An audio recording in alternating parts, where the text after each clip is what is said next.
একটি রাউটার থেকে আরেকটি রাউটার 50 মিটার দূরত্বের মধ্যে বা 100 মিটার দূরত্বের মধ্যে কেবল দিয়ে ল্যান টু ওয়ান পোর্টের মাধ্যমে আপনারা কানেক্ট করবেন। রাউটারটি যদি আপনার কোনো কনফিগারেশন থাকে সেই রাউটারটিকে পুরো আপনি রিসেট করে নেবেন। এখন আমরা আমাদের ওয়াইফাই মোবাইলের সাথে কানেক্ট করে নিয়েছি কিউডি রাউটার। এখন আমাদের যে কাজটি করতে হবে, একটি গুগল ক্রোম ব্রাউজার ওপেন করতে হবে এবং ব্রাউজারে গিয়ে কিউডি রাউটারের আইপি দিয়ে অ্যাক্সেস করতে হবে 192.168.10.1 এবং এন্টারে ক্লিক করব।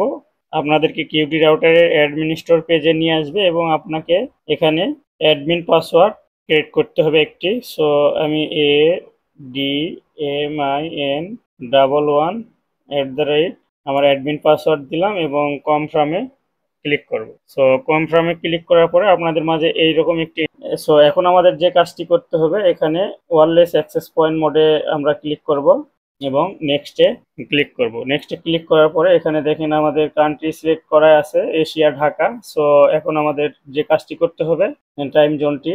সো এখন আমাদের নেক্সটে ক্লিক করতে হবে।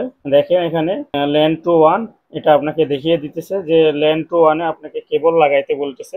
সো আমরা কেবল পরে লাগাবো, ফার্স্ট আমরা কনফিগার করব। দেখেন সো ল্যান টু ওয়ান আমাকে একটি লেআউট দিয়েছে কিউডি রাউটার থেকে এবং আমি এখন নেক্সটে ক্লিক করব। নেক্সটে ক্লিক করার পরে দেখেন আমাদেরকে আমাদের wifi name and password create করতে বলতেছে, একটা 2.4 GHz এবং একটা 2.5 GHz। সো আমি দুইটাই কনফিগার করে নিব।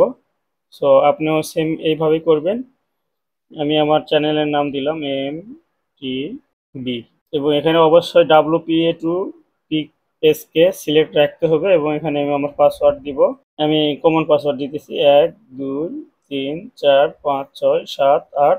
আপনারা স্ট্রং পাসওয়ার্ড দিবেন, এটা আপনাদের বোঝানোর জন্য আমি কাজটা করতেছি। সো এখানে 5G নেটওয়ার্ক তৈরি করবো একটা, MTB ওয়াইফাই 5G এবং এখানেও WPA2 এটা কিন্তু অবশ্যই আপনাকে সিলেক্ট রাখতে হবে এবং এখানে আমি পাসওয়ার্ড দিব 1 2 3 4 5 6 7 8 একটা @ দিলাম। সো আমার দুইটাই ওয়্যারলেস নেটওয়ার্ক কনফিগার করা হয়ে গেছে 2.4 GHz and 2.5 GHz। So next click করব।